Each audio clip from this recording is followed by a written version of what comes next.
आज की वीडियो में मैं आप लोगों को एक्सप्लेन करूंगा net profit before tax and extraordinary items कैसे निकालते हैं। Net profit before tax and extraordinary item सबसे बेसिक चीज़ होता है ऑपरेटिंग एक्टिविटी के अंदर में। याद रखना, net profit before tax and extraordinary items हम लोग वर्किंग नोट में निकालते हैं, मतलब कैश फ्लो स्टेटमेंट के अंदर नहीं दिखाते हैं। आप लोग इसको कैश फ्लो स्टेटमेंट के बाहर में अलग से वर्किंग नोटें बनाते हैं। तो इसके क्या क्या टर्म्स होते हैं उसको पहले मैं एक्सप्लेन कर देता हूँ। देखो, आप लोगों को जो प्रॉफिट गिवन होता है, जैसा कि मैंने आप लोगों को पिछले वीडियोस में बताया हुआ है,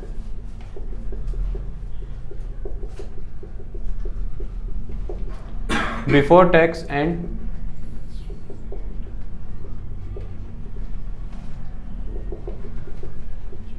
ये आप लोग को मान लो गिवन है। अभी मैं सीधा सीधा चल रहा हूं, पहले मैं आपको समझा रहा हूं। मान लो आपके बिजनेस में net profit before tax and extraordinary item पड़ा हुआ था 5 लाख रुपए का। मतलब आपके पास एक ऐसा प्रॉफिट था जिस प्रॉफिट से आपने अभी तक टैक्स माइनस नहीं किया है, बिफोर टैक्स मतलब टैक्स देने के पहले का प्रॉफिट। मतलब इसके बाद से क्या माइनस होगा, जरूर जितना हमने टैक्स पे किया है वो माइनस हो जाएगा। और एक्स्ट्राऑर्डिनरी आइटम्स क्या क्या होते हैं, तो एक्स्ट्राऑर्डिनरी आइटम्स होता है, सुनते जाना, जनरल रिजर्व, ठीक है। दूसरा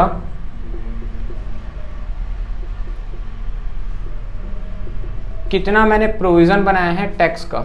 अच्छा बेटा ध्यान से सुनना, एक्चुअल में अगर आपको क्वेश्चन में प्रोविजन फॉर टैक्स दिया हो ना, तो आप टैक्स पेड को इंक्लूड नहीं करोगे यहाँ पे, ठीक है। आपको टैक्स पेड तभी होगा जब आपको प्रोविजन फॉर टैक्स हो, और ये भी नेट ऑफ रिफंड होता है। नेट ऑफ रिफंड मतलब क्या होता है, कई बार क्या दिया होता है, प्रोविजन फॉर टैक्स, तो ये नेट ऑफ रिफंड नहीं करते, हम इसको अलग से लिखेंगे, माइनस वाली चीजें। मतलब कितना मैंने इस साल गुल्लक में किनारे करके रखा टैक्स का पैसा। क्योंकि होता क्या है, जो टैक्स आज इस साल लगना है ना, वो इस साल नहीं लगता है, आने वाले साल में लगता है। कहने का मतलब ये है कि मुझे पता है कि इस साल मैंने 10 करोड़ रुपए कमाया, तो 10 करोड़ रुपए का मुझे 20% डेट इज 2 करोड़ रुपए मेरे को क्या देना है, टैक्स पे करना है। ये मुझे पता है 2 करोड़ रुपए, 2-2.5 करोड़ रुपए मुझे टैक्स का पे करना है। जब मुझे पता है कि 2.5 करोड़ रुपए मेरा क्या है, टैक्स है, और वो टैक्स इस साल तो मुझे पे नहीं करना है, वो आने वाले साल में पे होगा। वैसे जैसे कि भाई इस साल का क्लोजिंग कब हो रहा है, कैलेंडर में देखो सब 31 मार्च को क्लोज हो रहा है। तो कौन सा ईयर हो रहा है वो, 21-22। लेकिन क्या 31 मार्च तक आप टैक्स पे करोगे इस साल का? नहीं, आप टैक्स पे करोगे 31 मार्च के बाद।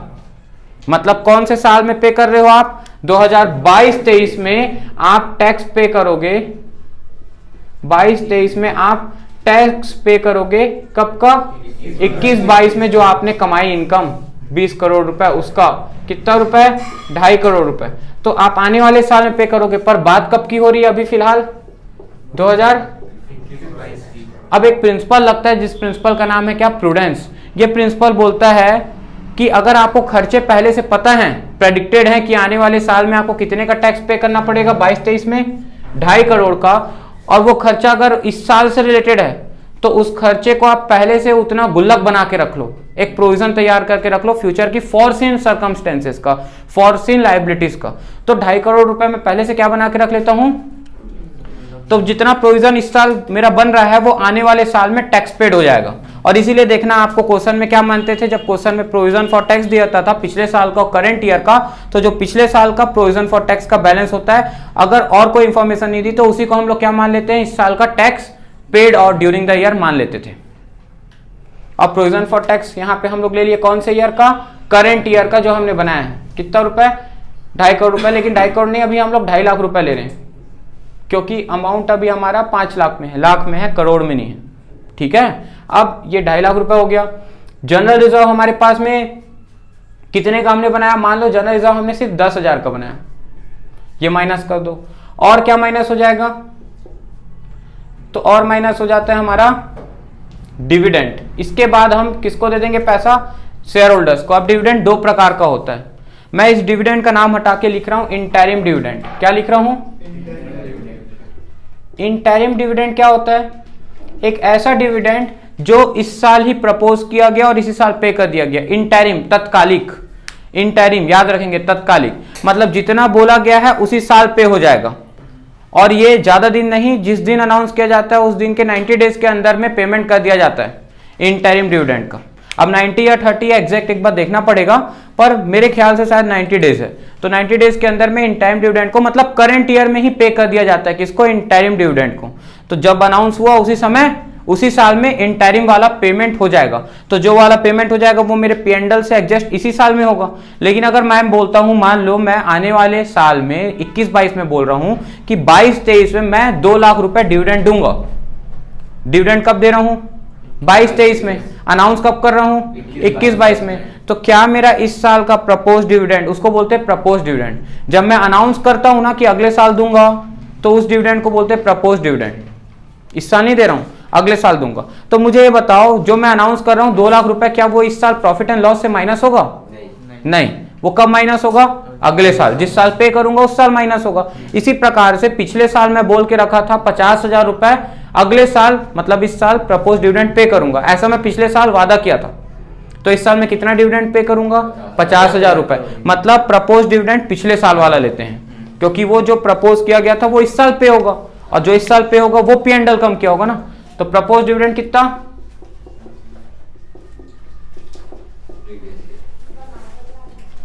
इन टाइम डिविडेंड था मान लो 30,000 रुपए करंट ईयर का। इसमें लिख भी देता हूं CY for the current year and PY for the previous year. कितना रुपए था ये? 50,000 रुपए। और क्या दिया हुआ है मेरे को? बस मेरे को एक और दो चीज और मेरे को इनकम वाली दी हुई है जो प्लस होगी। वो क्या है? तो मेरे को दे दिया है income tax return, income tax का रिफंड। मतलब इनकम टैक्स के लिए मैं प्रोविजन बना के रखा था 2.5 लाख रुपए का, और मेरे को इनकम टैक्स का रिफंड आ गया है। आप बोलोगे भैया ऐसा कैसे हो सकता है कि अभी तो आपने टैक्स पे नहीं किया और रिफंड आ जाए? तो रिफंड अभी आया नहीं है। एक्चुअल में क्वेश्चन के एडिशनल इंफॉर्मेशन में आपको टैक्स पेड भी दिया होगा, प्रोविजन फॉर टैक्स भी दिया होगा और रिफंड भी दिया होगा। मैंने यहाँ पे क्या लिखा है? प्रोविजन फॉर टैक्स 2.5 लाख का लिखा है। मान लो क्वेश्चन ने मेरे को 30,000 का रिफंड दिया, तो उस 30,000 के रिफंड को मैं क्या कर दूंगा? माइनस कर दूंगा। अच्छा माइनस नहीं, सॉरी प्लस कर दूंगा। कई बार क्वेश्चन क्या करता है, 2.5 लाख और 30,000 को आपस में एडजस्ट कर देता है। मतलब माइनस 2.5 लाख प्लस 30,000, तो कितना हो गया? माइनस 220। ये उसी प्रकार से जैसे आप लोग क्या करते थे, income tax minus subsidies, sorry indirect tax minus subsidies, macro economics national income में नेट इनडायरेक्ट टैक्स ले जाते थे, plus indirect tax minus subsidies. तो आपस में भाई ये माइनस हो रहा है 2.5 लाख से, ये प्लस हो रहा है 30,000 से, दोनों ही एक दूसरे से रिलेटेड टर्म है। तो ये बोल सकता हूँ ना सीधा सीधा, बताओ कितना रुपए पे करना पड़ा जेब से? 2,20,000 रुपए। भाई 2.5 लाख रुपए का मेरे को टैक्स पे करने की लायबिलिटी थी, 30,000 मेरे को इनकम टैक्स वाले वापस दे रहे हैं, तो नेट मेरे को कितना पे करना पड़ा? 220। तो कई बार क्या करते हैं यहाँ पे provision for tax net of refund भी दिखा देते हैं लिख करके 220। तुम कंफ्यूज नहीं होना, तुम अलग अलग दिखाओ, एक साथ मत दिखाओ, एक साथ दिखाने में कंफ्यूजन होता है। ये समझ में आया? अब मान लो अगर यहाँ पे किसी प्रकार की एक्स्ट्राऑर्डिनरी इनकम हो गई। एक्स्ट्राऑर्डिनरी इनकम क्या क्या हो सकती है? अच्छा, extraordinary income credited to P&L account. क्या बोला है? Credited to profit and loss account में, इफ एनी, अगर कोई है तो। इंश्योरेंस क्लेम रिसीव्ड, इंश्योरेंस का क्लेम कभी कभार आपको मिल गया, तो वो एक प्रकार से आपके लिए क्या है? एक्स्ट्राऑर्डिनरी इनकम है। 50,000 का मान लो आपको मिल गया, तो उसको आप प्लस कर दो। और अगर मान लो आपको ऐसा ही कुछ एक्स्ट्राऑर्डिनरी एक्सपेंस बोलता, मतलब नॉन ऑपरेटिंग एक्सपेंस, तो वो क्या हो जाता? माइनस हो जाता। If any debited to profit and loss account, मान लो 50,000 का वो भी होता, तो क्या आ जाता आपका? इसको बोलते हैं EAT। क्या बोलते हैं? ईट। क्या बोलते हैं? ईट। प्रॉफिट, ई मतलब होता है अर्निंग या प्रॉफिट, ए मतलब होता है आफ्टर, टी मतलब टैक्स। तो प्रॉफिट आफ्टर टैक्स या अर्निंग आफ्टर टैक्स, ईट। वो कितना आ गया हमारा? प्लस माइनस कर लीजिए, 5 लाख माइनस 250 करो, माइनस करो, ये 3 लाख माइनस हो गया, 380 हो गया, 390, 390 में 80 प्लस कर दो, 310 माइनस कर लो इससे, 290 आएगा, 2,90,000। ये आपका आ गया क्या? Earning after tax. पर एक्चुअल में अभी जो मैं आपको समझा रहा था ना, ये मैं आपको बता रहा था कि सीधा सीधा आपका ये प्रॉफिट आफ्टर टैक्स कैसे निकलेगा, किससे? Net profit before tax and extraordinary item से। पर आपके क्वेश्चन में क्या गिवन रहेगा पता है आपको? ये गिवन रहेगा। क्या गिवन रहेगा? गिवन प्रॉफिट गिवन रहेगा। और आपको पहुंचना कहां रहेगा पता है? इस 5 लाख पे निकाल लेंगे आप लोग। मैंने क्या किया, ये 5 लाख को यहां से गायब कर दिया और ये आपको गिवन रहेगा क्वेश्चन में, और ये सारे टर्म्स भी गिवन रहेंगे और आपको निकालना है वो। निकल जाएगा? निकल जाएगा पक्का? क्या बोला, समझ आया? मैंने कहा ये 5 लाख अभी आपको दिया हुआ था और इसमें आपने प्लस माइनस ये सब किया था तो ये 290 आया था, ये समझ में आया था? यहां तक आया था? अब मैं बोल रहा हूं ये 290 भी दे दिया है, ये सब भी दे दिया है, पर ये गायब कर दिया, मिसिंग वैल्यू कर दिया, तो निकल जाएगा वो? कैसे निकलेगा? उल्टा करना पड़ेगा भाई। अगर ये गिवन है, अभी तक इसमें आप क्या क्या प्लस माइनस करते थे, लिख लो एक बार। मैं लिख देता हूं नेट प्रॉफिट बिफोर टैक्स में अभी आप क्या करते थे, प्लस क्या करते थे, इनकम टैक्स रिफंड को प्लस करते थे, और क्या प्लस करते थे, एक्स्ट्रा ऑर्डिनरी इनकम को प्लस करते थे, और माइनस क्या क्या करते थे, जनरल रिजर्व को, प्रोविजन फॉर टैक्स को, इंटरिम डिविडेंड करेंट ईयर वाला, प्रपोज डिविडेंड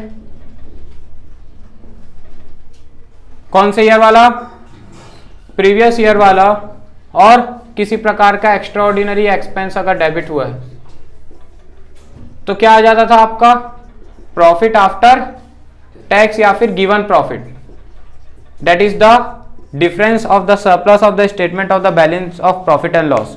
तो जो surplus in the statement of the balance of the profit and loss account का जो आपको बैलेंस दिया होगा, गिवन प्रॉफिट होगा, उस गिवन प्रॉफिट का डिफरेंस ये आपके पास में है देवा।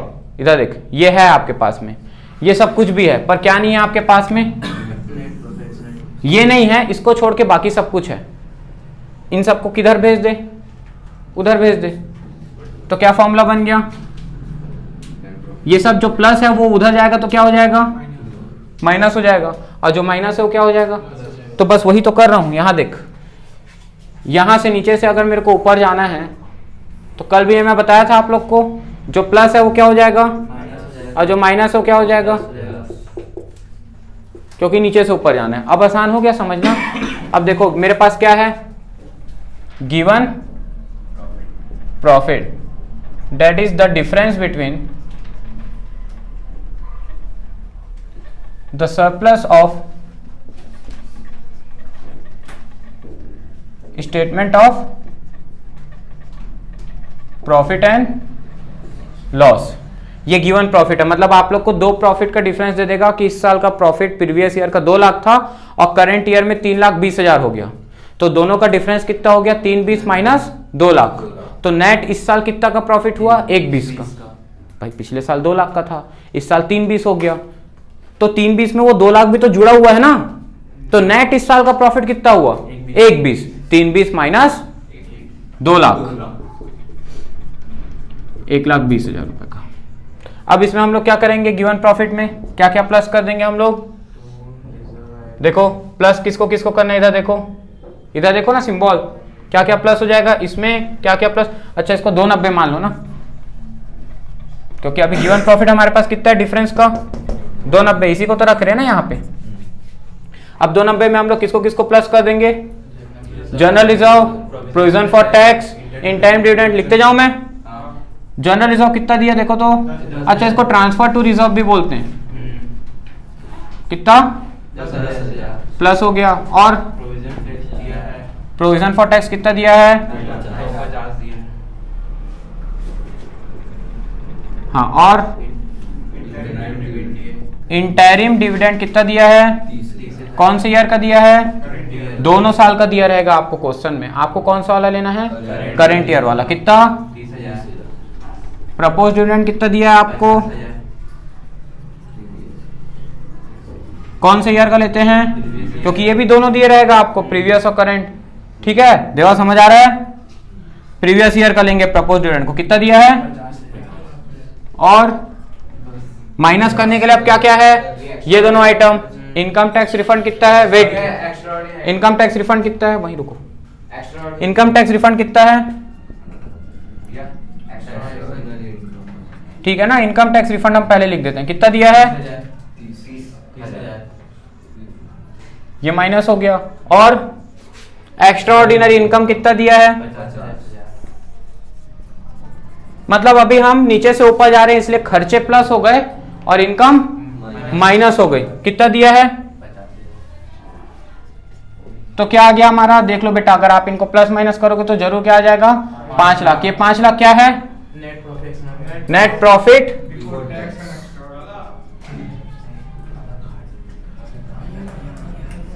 Tax and extra ordinary items है। ठीक है, क्या एक्सपेंडिचर बच गया? अच्छा, एक्स्ट्रा ऑर्डिनरी एक्सपेंडिचर ये हम लोगों ने अभी यहां प्लस नहीं किया था, ये आप लोग कर दीजिए, भूल गए थे हम लोग एक term, extraordinary expenditure if any debited to profit and loss, any debited to P&L। कितना? 50,000। हाँ, अब आ जाएगा आपका। Thank you.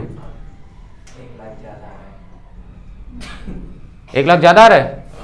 देखो कहां से हो सकता है हमने कैलकुलेशन गलत किया हो। ये टोटल में अब आप निकाल के चेक कर लेना, वो सेम ही आएगा।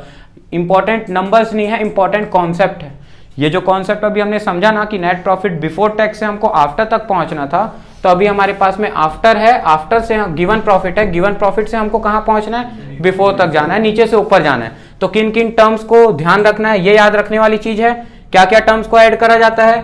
जनरल रिजर्व को, एक्स्ट्राऑर्डिनरी एक्सपेंसेस को, provision for tax of the current year को, क्योंकि ये भी 2 साल का दिया रहेगा आपको। In time dividend, current year वाला, प्रपोज डिविडेंड, प्रीवियस ईयर वाला, और इनकम टैक्स रिफंड और एक्स्ट्राऑर्डिनरी इनकम को माइनस किया जाता है। तो आ जाता है क्या आपका? Net profit before tax and extraordinary item. यही वीडियो था आज का, जिसमें आप लोग को समझाया गया है। इसके आप लोग को टीएस ग्रीवाल में न्यूमेरिकल्स मिल जाएंगे, इलस्ट्रेशन नंबर 14 से लेकर 20 तक के, और प्रैक्टिकल से कुछ क्वेश्चन। आज का आपका टारगेट यही रहेगा कि आप इसको सॉल्व करो। बंद कर।